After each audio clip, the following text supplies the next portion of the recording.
여러분 안녕하십니까?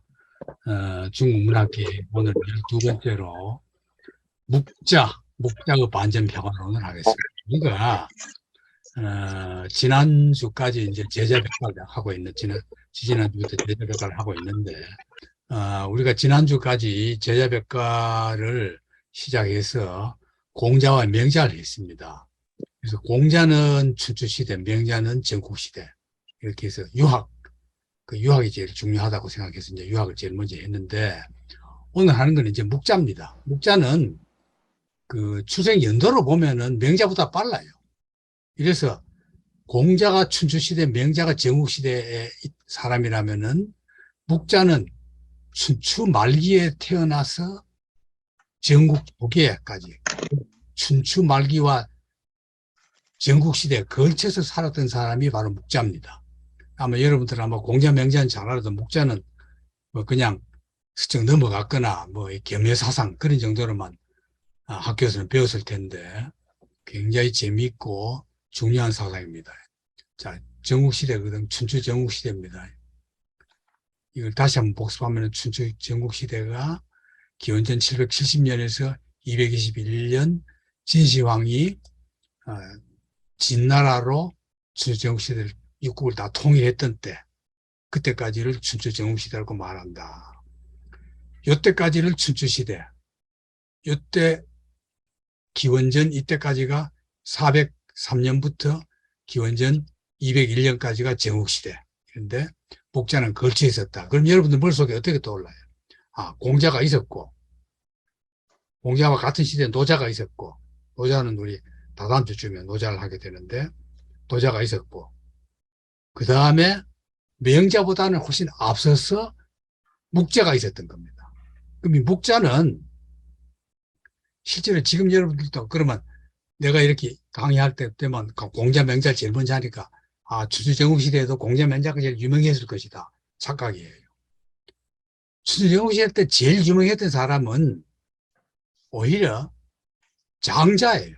우리가 다음 주쯤에 장자 할 텐데 그 장자나 그런 사람이고, 그 다음에 특히 명자 시대에는 묵자가 훨씬 더 유명했어요. 명자보다 묵자가 더 유명했습니다. 그래서 명자가 보니까 공부하고 보니까 전부 묵자만 좋아하거든요. 그 시대 사람들이. 그러니까 명자가 막 묵자 욕을 막 해요. 공자가 이게 정통인데 왜 이런 정통 학문을 안 하고 묵자 같은 이런 엉터리 한국 학자를 좋아하느냐 그러면서 막 명자가 굉장히 그 질투인지 뭐 아니면은 정의의 반론인지 모르지만 굉장히 비판하는 게 명자에 많이 나옵니다. 묵자가 너무나 유명하니까 명자가 비판했거든요. 그 말은 무슨 말이냐면은 명자가 그렇게 변하는데 아무리 봐도 묵자를 다 본 거예요, 명자가. 묵자의 주장을. 보고, 이래서 사람들이 좋아하는구나. 그러면은 명자 자신도 뭔가 이 공자가 그 묵자는 공자를 굉장히 비판하거든요. 아주 신랄하게 비판합니다. 묵자는. 그러니까, 묵자가 비판하는 내 스승 공자. 거기서 그 약점을 내가 좀 보완해야 되겠다. 그래서 나온 게 사실은 명자예요. 그래서 어떻게 보면은 묵자가 명자에게도 나는 영향을 많이 줬을 거다고 그렇게 보고 있습니다. 그래서 이제 이때 있었던 건데, 이 여러 사상이 있었다. 이게 이제 묵자거든. 그 묵자는 이제 다시 우리가 지도를 한번 보면 이렇습니다.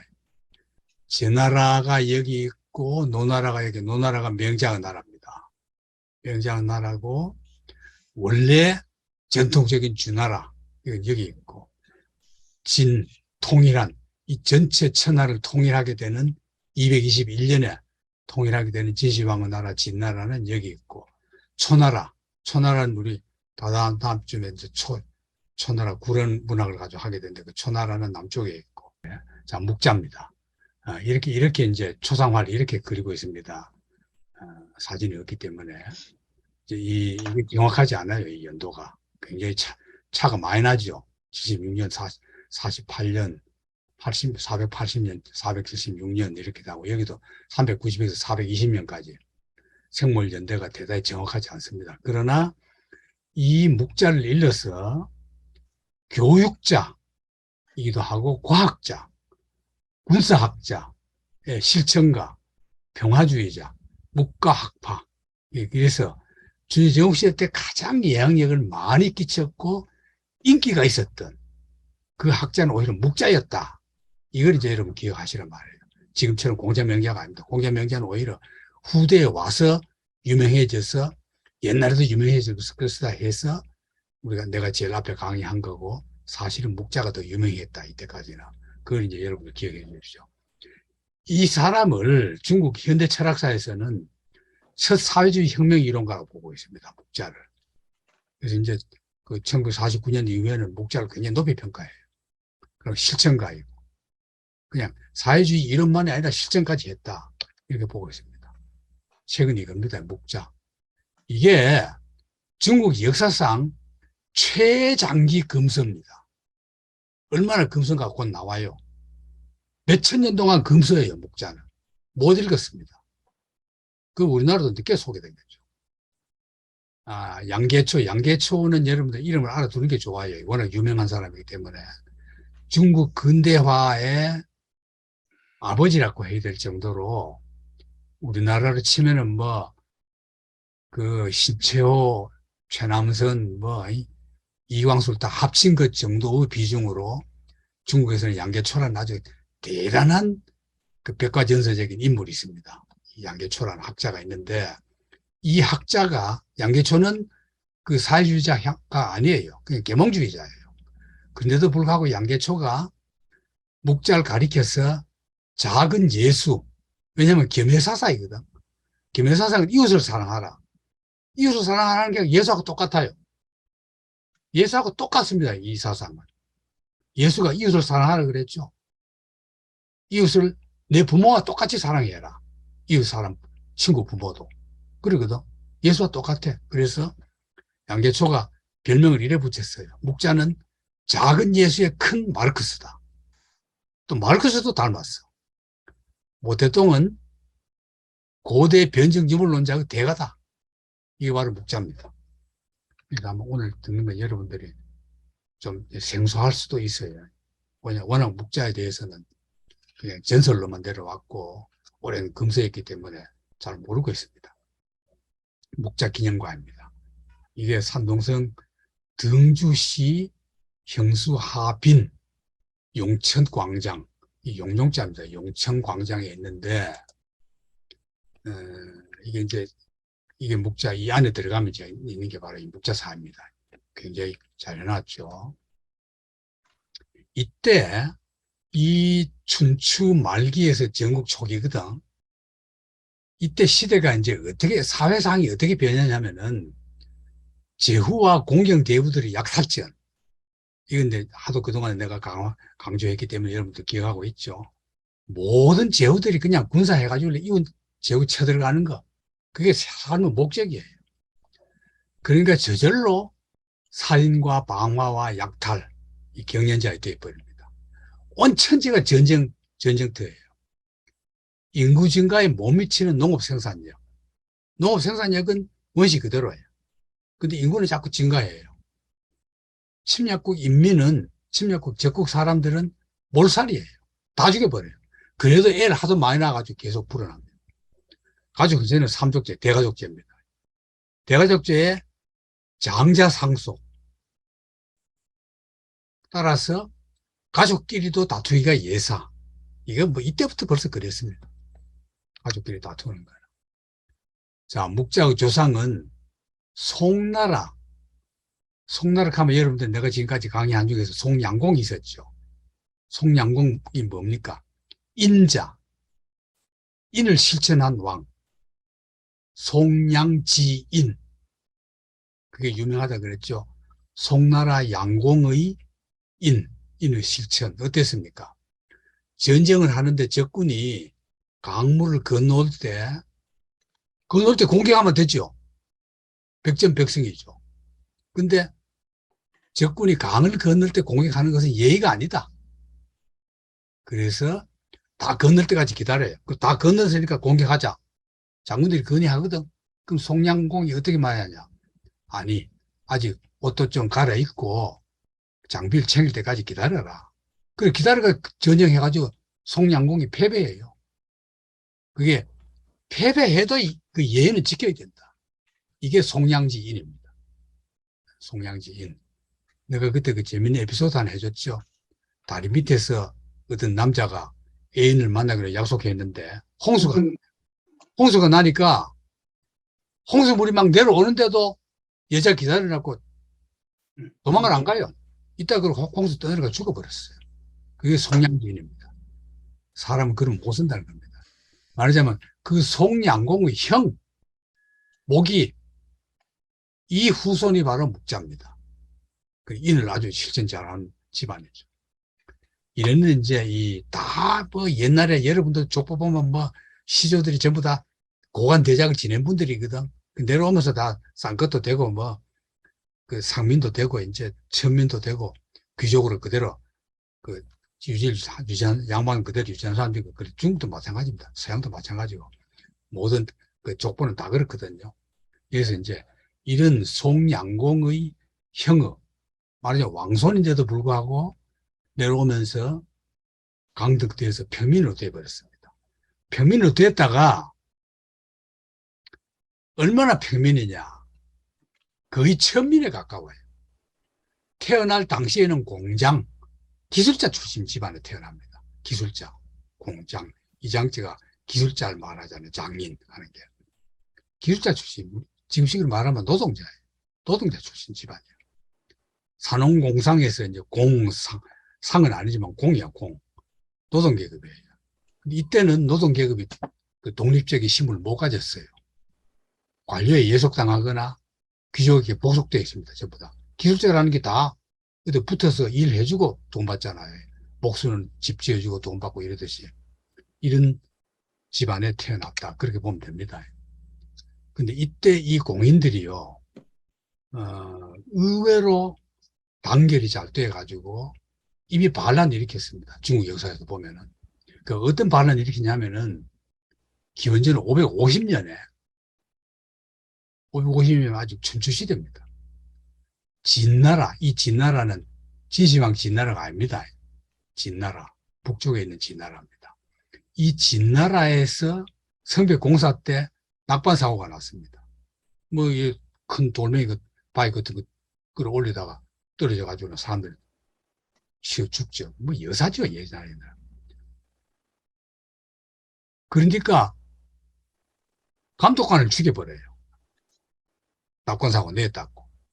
이러니까 그 감독 밑에 있던 노동자들이 뭉쳐가지고 현장 감독관인 관리를 막 처형해버립니다. 이래가지고 엄청 이게 큰 그 노동자 반란 사건이에요.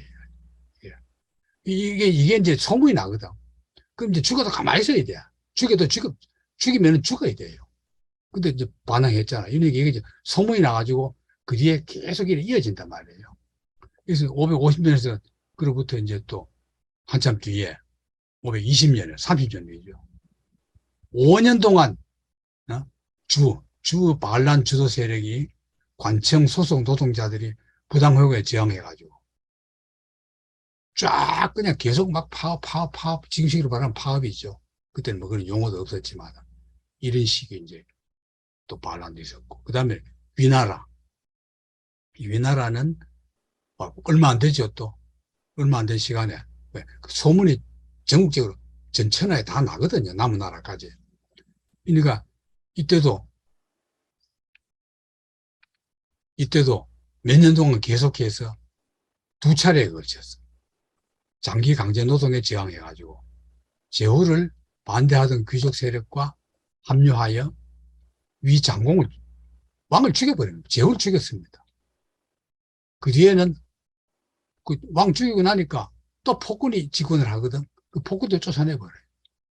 이런 식으로 많았습니다. 이러니까 어떻게 돼요? 그 노동자들의 처우가 달라집니다. 함부로 못해요. 이러니까 차츰차츰 독립적인 계급이 된다 이 말이에요. 그게 이제 이때 벌써 있었거든. 자, 그 묵자는 이제 어디서 태어났냐 정확히 몰라요. 왜? 싼 것이니까. 우리식으로 말하면 노동자니까 모르는 겁니다.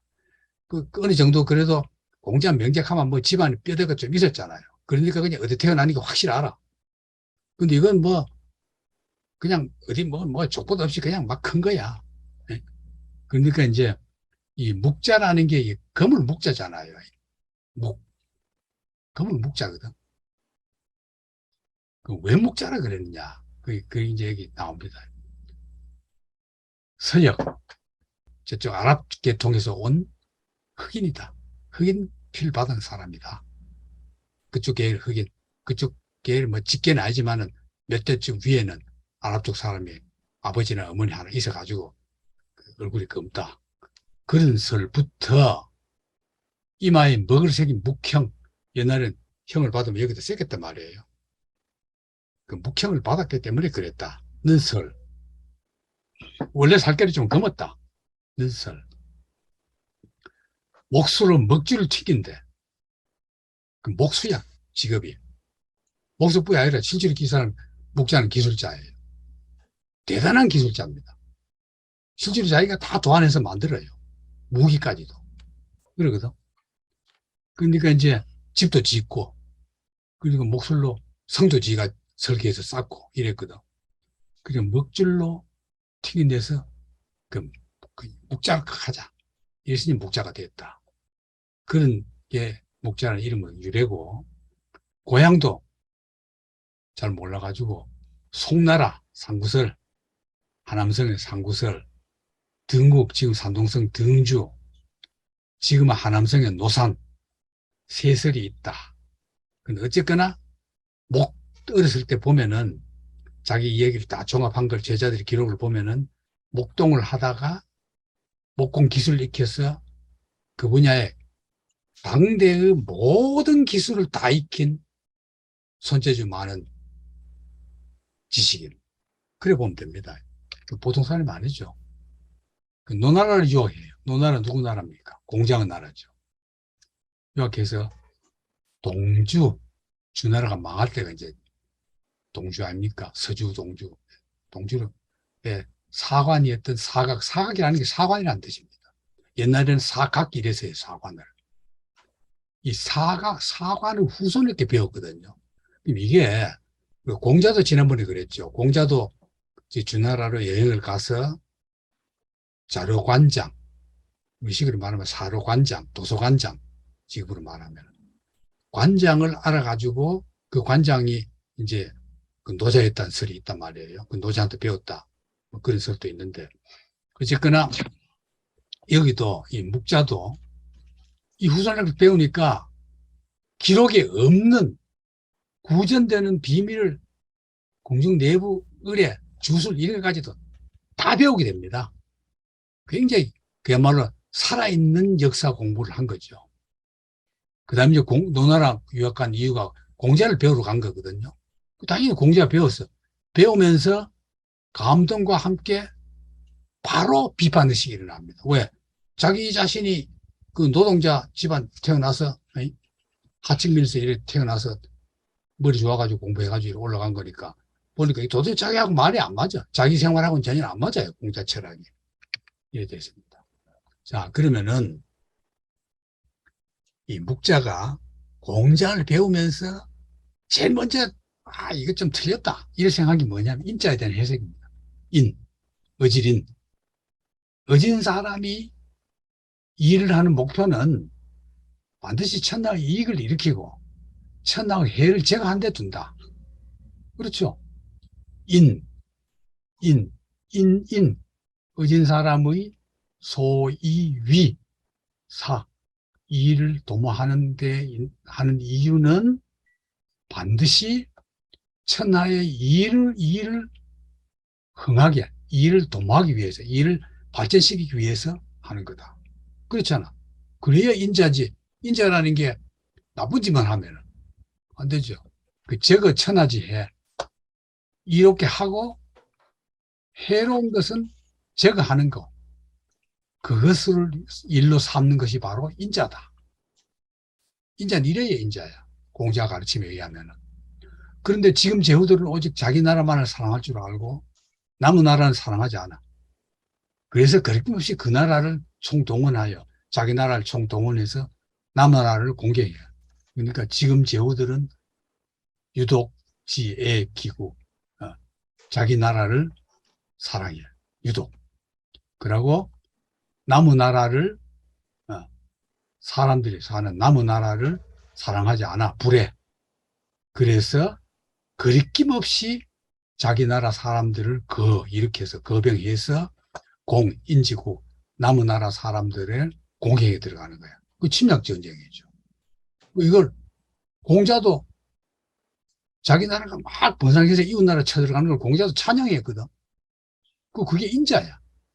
인자가 할 일이야. 그 자기 목자가 들으니까 그럼 약한 나라는 맨날 침략받겠네. 그런 생각하는 거예요. 그래서 이래 말합니다. 큰 나라가 작은 나라를 공격하고 큰 집안이 작은 집안을 어지럽히고 그 부자는 가난 배에 딱 뺏어 먹기잖아요. 강한 자가 약한 자를 겁탈하고 많은 사람들이 적은 사람들에게 난폭한 짓을 하고 간사한 자가 어리석은 자를 속이고 귀한 사람이 천한 사람에게 오만하게 본다. 역시 이것이 천하 해야 이거. 그 나무나 쳐들어가는 해야. 근데 그걸 인정하러 가거든. 그렇게는 이제 목자로서는 이건 말도 안 된다. 이거 이제 한문 나오는 거 요거 여러분 그냥 한 번째 읽어보십시오. 읽어봅니다. 모르는 글자 없을 거예요. 그런데 귀지 거만할 오자면 천. 자, 이래서 목자가 생각한 것이 그 유명한 겸해설 함께 사랑해라. 그 이웃을 사랑하라는 예수 말하고 똑같은 거죠. 함께 사랑해라. 이러거든. 그럼 공자는 의짐과 용서심, 그렇죠? 인과 용서하는 요걸로도 비인간적인 행위를 체크할 수 있다. 이랬거든, 공자는. 근데 목자가 볼 땐 그러지 않아. 의짐과 용서만으로 되는 게 아니라 자기 몸처럼 이웃을 사랑해야만이 평화가 온단 말이죠. 같이 잘 살아. 이래서 공자 이걸로 모자란다. 그래서 목자는 내 몸처럼 남의 몸도 사랑하라. 말로 요약할 수 있는 게 이 박의 정신이야. 딱 예수 정신이에요. 예수하고 똑같아요. 그래서 서양에서도 목자를 예수하고 똑같이 봐요. 공자의 인보다 더 실천하기 어렵다. 그럼 말은 이래 하지만 니 그래 되느냐? 여러분들 이웃집 부모, 불쌍한 부모, 그 노인들 있으면은 자기 부모 모시듯이 모셔라. 여러분 그래 돼요? 자기 부모 더 잘 모시지. 안 되잖아. 그렇거든. 그 사실은 그렇게 못하니까 목자가 그걸 강조한 거예요. 교육을 그래 가르쳐야 된다. 못하기 때문에 가르쳐야 된다. 그럼 굳이 목자가 왜 강조했을까? 그 목자가 그 어려운 걸 모르겠어요. 자기도 알겠지. 자기도 아마 자기 부모가 더 중요했을 거야. 알거든. 그래서 이걸 막 연구하는 것이 바로 목자 학문입니다. 목자의 주장이야. 그 평화론자거든. 겸해라는 건 뭐냐? 겸해는 상생관계야. 겸상해. 서로 사랑하는 거야. 내가 상대를 사랑해주면은 상대도 나를 사랑한다. 그러면은 서로가 이익을 얻어. 그럼 내가 남에게 이 새끼 돈 내놔 하고 돈 뺏는 것과 그 사람 어려울 때 내가 도와줘서 밥 사주고 술 사주고 옷도 사주고 근데 이 사람 부자 됐어. 그럼 내한테 또 밥 사주고 술 사주고 해. 서로 이로운 거야. 근데 가난한 뒷발로 가지고 이 새끼 내한테 돈 바쳐. 그럼 이 사람 부자 되면 어때요? 그러면 내 거 또 뺏을 거 아닙니까? 그렇기 때문에 겸상해, 상이 서로 함께 이롭다. 둘 다 함께 이롭다. 그게 겸해다. 그 이유입니다. 이래서 이제 이게 이제 굉장히 중요한 대목입니다. 이게 이제 비공편입니다. 공격하지 않는다는 그런 거죠. 철저한 반전 평화입니다. 이래 말합니다. 한 사람만 죽여도 벌 받고 10사람을 죽이면은 큰 형벌 받아. 100명이면 당연히 더 극형을 받으면서도 나라가 전쟁으로 사람을 죽이면 불의를 하지 않고 도리어 칭송하며 의로움이라고 하는 것은 불의가 뭔지 모르기 때문에 그렇다. 맞잖아요. 그 도스토옙스키 죄와벌하고 똑같죠. 죄와벌하고 똑같은 주장이에요. 전쟁이 가져다 줄 경비와 백성들의 강제징용과 희생, 무고한 인민들의 희생과 고통과 굶주림, 이 피해를 막 이제 부각시킵니다. 그래하고는 목자가 전쟁을 않는 것이 인간의 도리이자 내 나라와 남의 나라에 다 도움을 주는 것이자 완전 평화를 실현할 수 있는 해결책이다. 이렇게 해서 이렇게 전쟁을 서로 안 하고 평화를 도모하는 것이 위로는 하늘의 이익과 부합되고 가운데로는 귀신의 이익과 부합되고 아래로는 사람의 이익과 부합된다. 이걸 이제 잘 보십시오. 내가 발언을 해놨죠. 이 하늘이라는 건 내가 지난번에 공자 명제할 때 하늘의 차이를 말했죠. 하늘이라는 거는 공자가 말한 하늘은 하늘이 상당히 인자하고 공자 자기 마음하고 똑같은 게 하늘의 개념이야. 하늘이 다 세상을 돌보고 잘 해주는 거야. 종교에서 말하는 하나님하고 똑같은 거죠. 그게 하늘이야. 명자가 하면 이미 그런 하늘이 힘이 없어져 버려. 인간이 해야 돼. 근데 묵자는 명자보다 더 앞서갑니다. 시대는 앞섰지만은 그 생각은 더 앞서가가지고 하늘은 아무 의미도 없다. 하늘 의미도 없다. 그런데 하늘의 뜻과 인간 사이에서 심부름꾼 역할을 하는 게 뭐냐? 그게 귀신이다. 이랬는데 이건 이제 묵자가 오히려 공자보다도 더 미신적이에요. 귀신들이 인정한 거는. 공자는 뭐라 그랬습니까? 괴력난신. 괴력난신 말할 가치도 없다. 언급도 안 했거든, 공자는. 그러니까 묵자가 이래 공자한테 반박해요. 공자가 논리한. 물론 공자는 죽고 없지만은 공자의 제자한테 이래 반박합니다. 아, 그럼 괴력난신 언급도 안 하면서 제사는 왜 지내느냐? 이 제자들 할 말을 반박을 못 해. 그렇잖아. 귀신 인정 안 해, 공자는. 그 말로는 인정 안 하고 제사는 지내라는 거야. 그것도 아주 철저히 예를 중요시했어요, 공자는. 그럼 목자는, 그럼 제사 왜 지느냐? 제사 지내지 말라. 그렇잖아요. 그리고 뭐냐? 목자는 하나님은 없지만은 귀신은 있다. 그래가지고 귀신은 하늘의 뜻과 사람의 세상을 왔다 갔다 하는 전령사 비슷한 게 있다, 중간에. 인정해요. 근데 이게 좀 참 목자답지 않는 좀 이상한 논리긴 한데 어쨌거나 그래 말해요. 왜냐? 사실 계멸하는 게 어렵잖아요. 세상을 다 사랑해라. 그게 말이 그렇지. 누가 그렇게 온 세상을 다 사랑합니까? 이거 여러분 이웃 사랑해요? 자기 가족들 사랑하지. 이게 이제 하도 안 하니까 귀신의 힘이라도 빌리자. 나는 그래 봐요. 그래서 귀신을 갖다 댄 게 아니냐. 이래 이제 핑계를 대는 거죠. 하늘은 의로움을 바라고 불의를 싫어한다. 하늘은 그렇다고 가정한 거예요. 그 명귀 이게 귀신이거든. 괴력난신을 언급도 않았던 공자의 오히려 후퇴한 건 내가 지금 얘기했죠. 후퇴한 거예요. 왜 이랬을까? 내가 생각해 보니까 계멸을 실천하기가 얼마나 어려운 걸 알았던 그로서는 권선징악적인 기법. 쉽게 말하면은 착한 일을 해야 된다. 귀신이 너 보고 있다. 그렇게 협박한 게 아니냐. 그게 이제 내 생각입니다. 권위 없는 내 생각이니까 옳지도 않아요. 자, 이러면서 그 묵자가 이제 했는 말 중에 공자보다 한 발 앞서간 건 뭐냐면은 인간의 주체성, 인간 자체. 우리가 살아가는 내 운명은 내가 다 만드는 거다. 그게 묵자가 말했어요. 묵자는 운명론 반대. 운명론 반대입니다. 운명론 이건 말도 안 된다. 하늘이나 귀신이 인간의 운명을 좌우하거나 이미 정해놓았다는 숙명론 강력하게 부인합니다.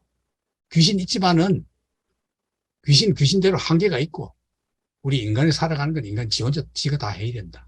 이래 이제 본 거예요. 오로지 인간 자신만이 자신의 삶을 개척할 수 있다고 주장한 겁니다. 그래서 운명이란 뭐냐?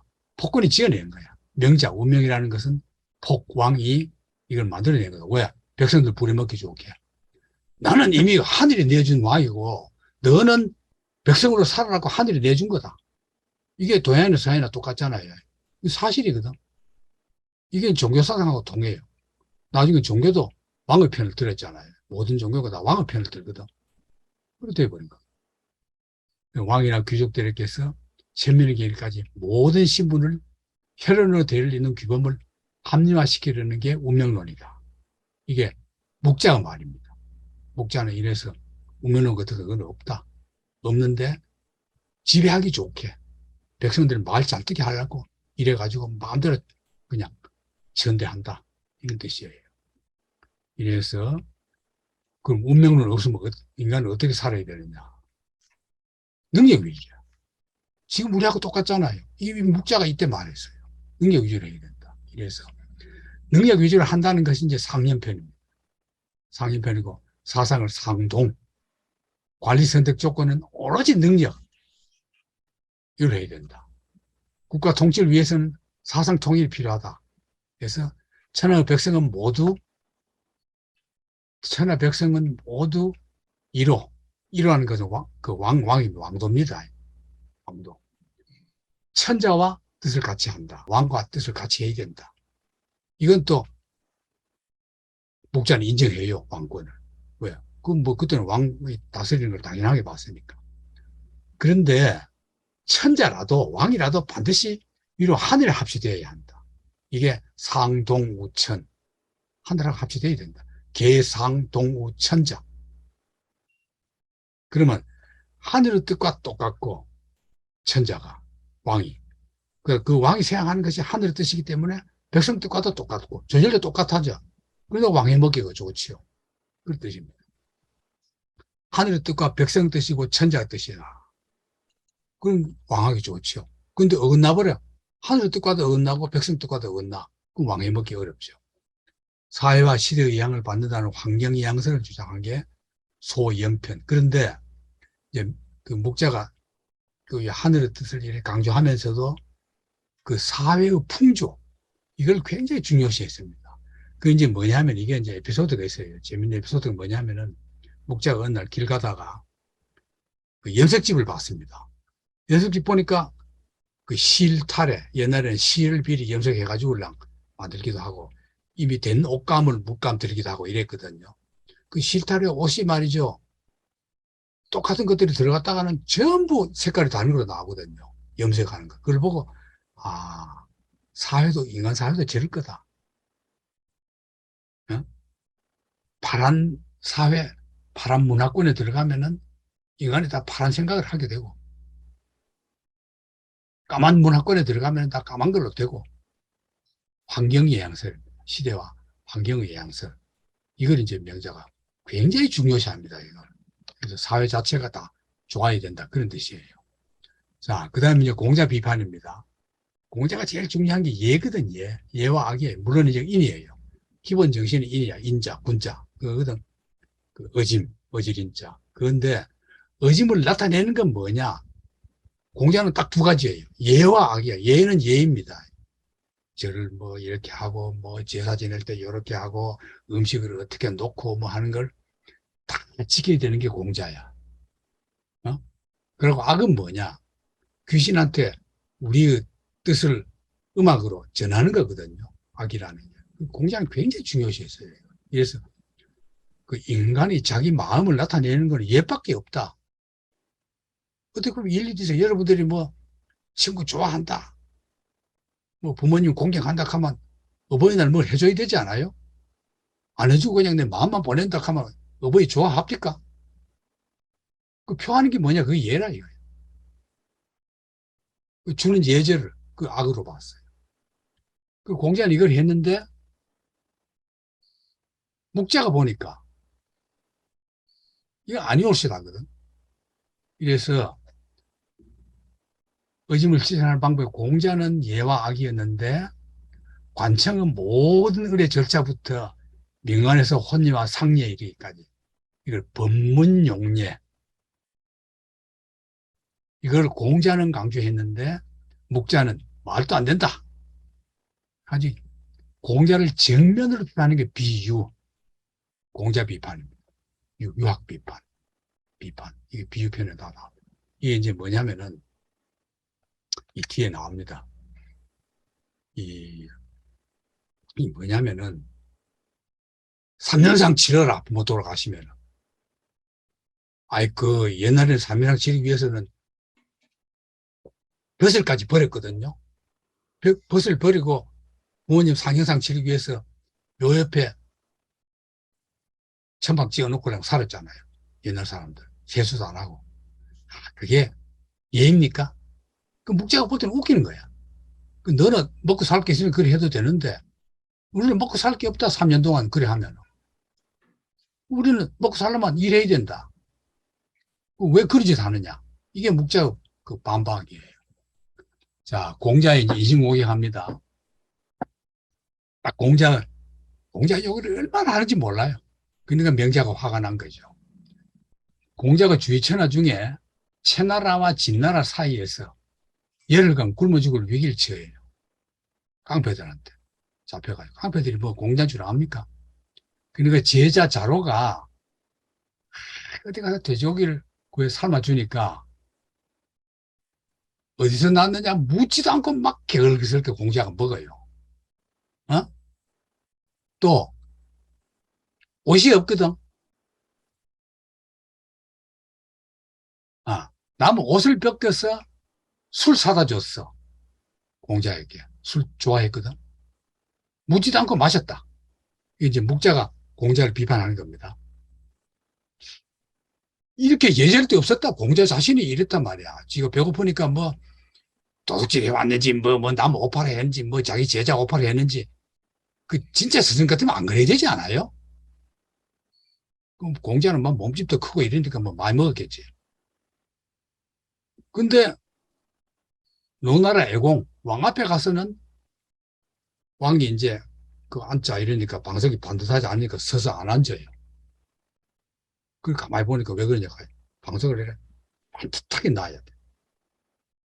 고기도 주는 건 함부로 안 먹어.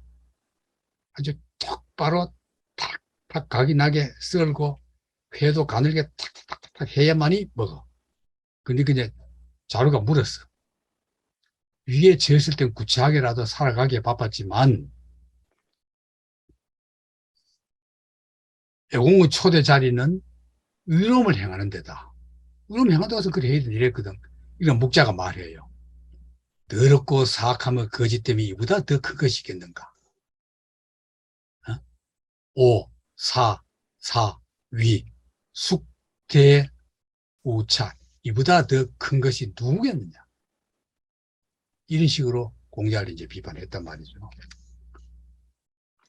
이게 이제 목자의 기본 자세입니다. 그러니까 이제 명자가 맹 공격했죠. 그리고 나중에 유학이 집권 철학이 되니까 목자는 이제 금서가 되는 거죠. 금서되는 건 이 중에 딴 이유가 또 있어요. 그 다음 이제 목자가 얼마나 공학기술이 발달했냐 하면은 당대 과학기술 최고 실력자입니다. 성도 잘 쌓고 목공제도 잘하고 무기도 잘 만들고 뭐 집도 잘 짓고 제자들 300명을 길렀어요. 그리고 아예 자기 그 당을 만듭니다.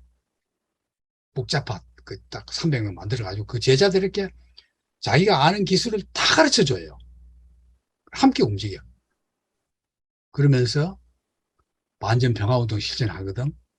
그 반전평화운동 어떻게 해야 되느냐. 실제로 합니다. 실제로 한 게 뭐냐면은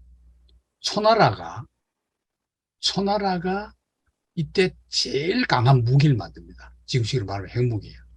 대륙 간도탄 만들었어. 근데 초나라가 그 무기를 만든 사람 누구냐? 공수반의 사람이에요. 공수반은 중국 역사에서 동양의 레오나르도 다빈치입니다. 레오나르도 다빈치가 과학자거든. 발명가고.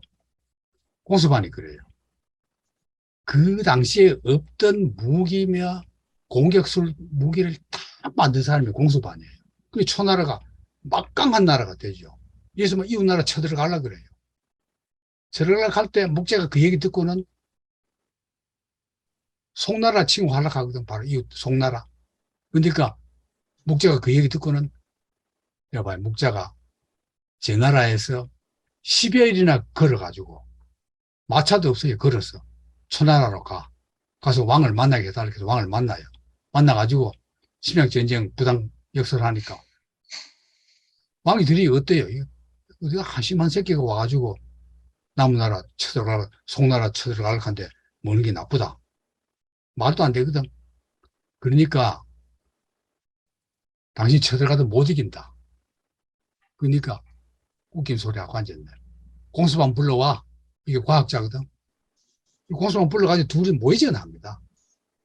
내하고 그러면 전쟁 한번 해보자. 내가 묵자 자신이 자기가 송나라야. 송나라를 방어하고 있어. 지금. 있는데 당신 쳐들어와봐라 하고는 자기 허리띠를 딱 풀어가지고 딱 이렇게 빙 둘러 둥글게 해요. 둥글게 하니까 그게 이제 송나라 성이야. 쳐들어와봐라. 이러거든. 근데 이때 공수반이 만든 최고 무기가 뭐냐? 운제입니다. 운제. 여러분 영화에 많이 봤을 거예요.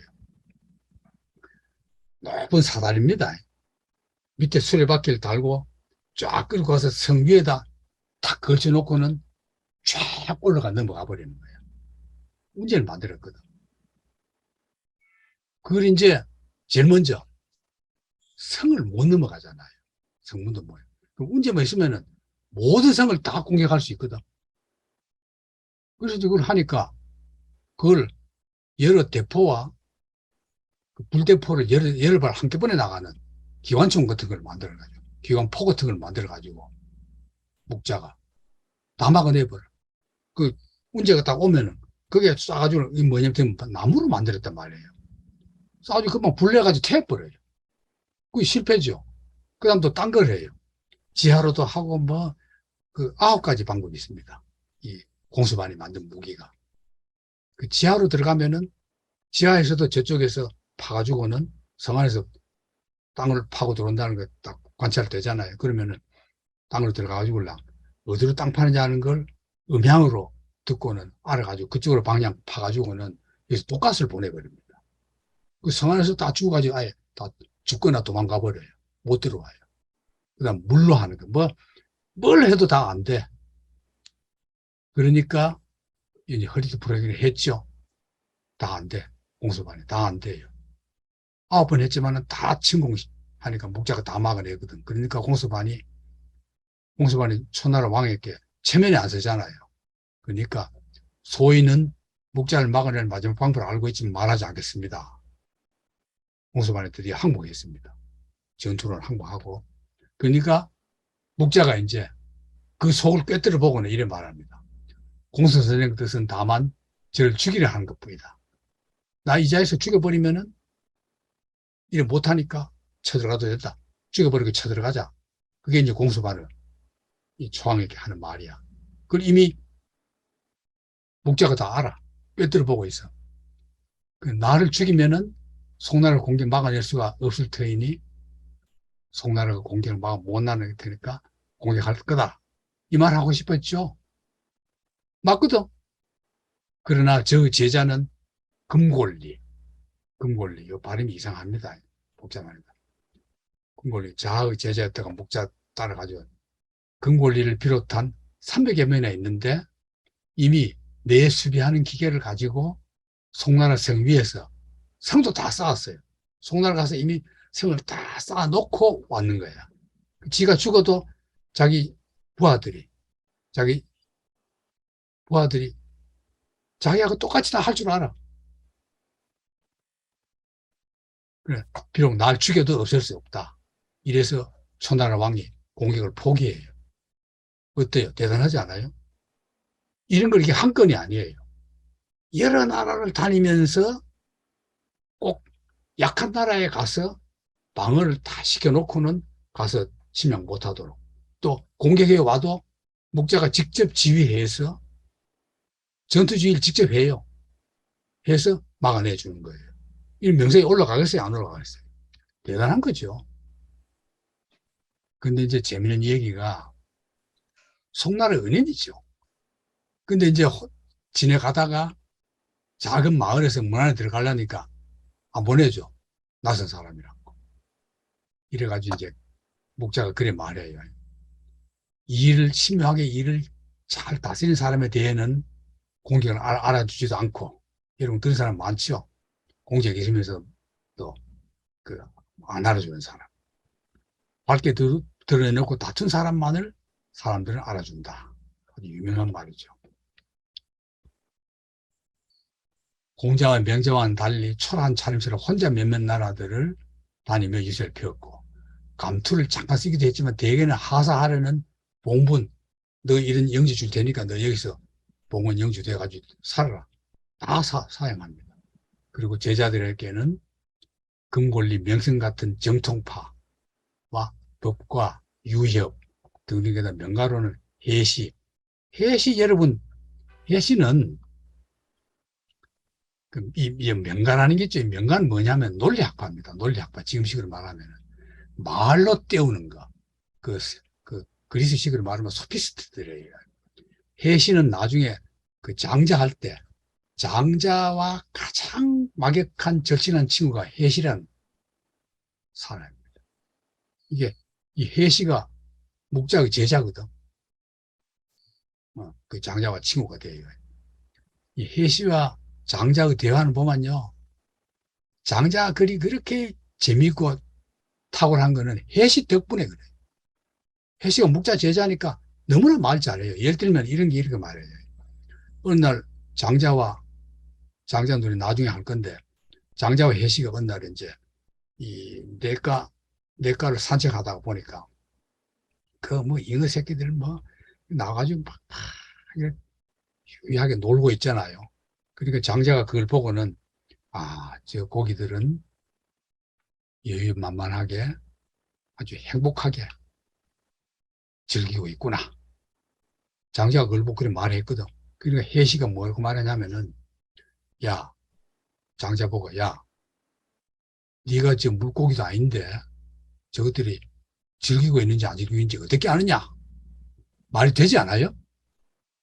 그러니까 해시가 이렇게 말 잘하는 거예요. 그러니까 장자가 하는 말이, 너는 나도 아니면서 내가 어떻게 아는지 모르는지 어떻게 아느냐? 이래가지고 둘이 그런 식으로 말다툼을 막 하는 거예요. 그게 장자거든. 그러니까 장자는 기기묘묘한 거죠. 왜? 해시 때문에 그래요.